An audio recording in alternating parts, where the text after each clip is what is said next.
Mark, absolutely smashing to have you. Welcome to the Everyday Change, Not Quite a Podcast. For those of us who don't know Mark, Mark is a change manager at Manchester Met University, but more importantly, he is a cat dad to Jackie and Joan of the Collins sister fame. So both in that way and through your actual job, you are a champ in my eyes already. Oh, thank you.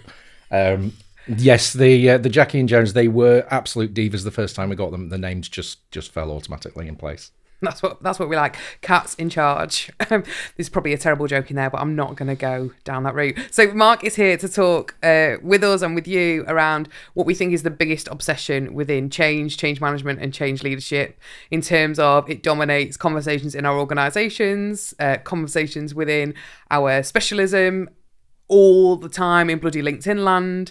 But I'm not going to introduce it, so I'm going to hand straight to Mark. So tell us about what we're obsessing about and tell us why it's a problem. Frameworks and models. Frameworks and models. They're great in their own space. They are really useful, particularly for the people who are having the change enforced upon them in some cases. We prefer to say we do change with people rather than to people. But these frameworks were set up so to try and give some sense to the psychology of what happens and an order and a precedence of how you should deal with things. But I've always been a firm believer that you should never use a framework where you end up with somebody dead at the end of it.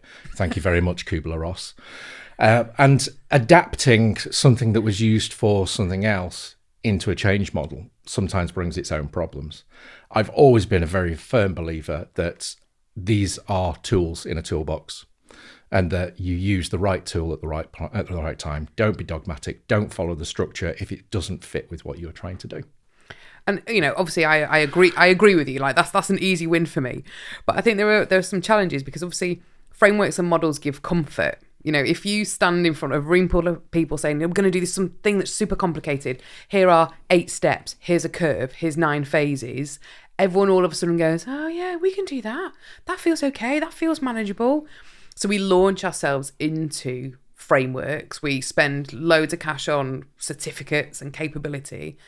And often the outcomes still jar with the expectation. You know, we do change with people. You know, there is always where people are gifted the change, or voluntold is always it's definitely a favourite of mine when it comes to change leadership. So if you think about, like, you know, a new change leader, somebody who's sitting into that space and they're being almost told, pick a model, how would you help them either choose something, choose aspects, find a way to create that path? What advice would you give? I think the biggest thing is always about the integrity in what you're trying to do. So maintain the integrity in your own approach to a change. Change is all about the people. You know, you can put a project together and a project will run from end to end because the inorganic part of the process tends to do what it's told. The organic part of the process, which are the people in the change, are the ones that will have a meltdown because a pen is in a different place than they are used to, or they have to do an extra couple of keystrokes on a process. So we need to make sure that we're talking to those people that are seeing that challenge every day, telling a story about what that change is about and engaging people with the journey from end to end. This is where we are now. That's where we want to be. Let's talk about how we get there honestly, openly, and be clear where the challenges will appear. But there's always going to be somebody that goes, but give me the steps, tell me the how, give me something that's tangible. What can we train ourselves in? What can we teach our people? And if you get to that moment when you have to pick. That's a difficult one because I still like to take a tool from different models depending on what I'm doing. If I had to give a structure, and you're really pushing me down a hole here, if I really had to go with a structure, it would be something that would be simple and clear. So anything that doesn't have too many steps. If you start to get too many steps in, it gets complicated and you end up with almost that change paralysis where you keep rolling over and rolling over and rolling over. You never get to the end of what you want to do. But if you want to stick simply with the change for people, I quite like ProSci. I quite like ProSci AdCard because it's simple and it goes through a story. The awareness piece at the beginning of it is very much about, this is why we're here, this is what we're doing, this is what happens if we don't do it, And then you move into the desire building of, and this is what it will do for you. So it engages you to start to tell that change story right at the beginning. But I won't use it if it's not the right fit for that particular moment in time.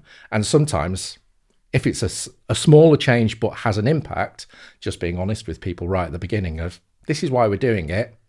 Come along on the journey and tell us how it impacts you so that we can mitigate and soften some of those impacts.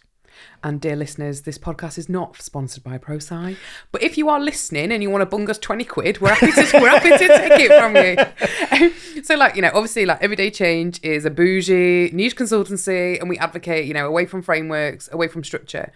But we also know that when we go into an organisation, people want to know what happens now, what happens next, how will it feel, what will it look like? And we try and hold a really light space that says we want to start with the problem. So start in that identify space that says, what is it we're up against? What is the thing? Like, where is the fire? Yeah. And then take that understanding and then push it into like slightly more definition. So like, and so what? And why? It's that 5-year-old child thing. Yeah. Why? Like to really test and shape it. And then to do the impact work. Because I think everyone skips it. We go, oh, isn't this lovely? Everyone nods. And then we're like, oh, shit. And we miss what that does to our people.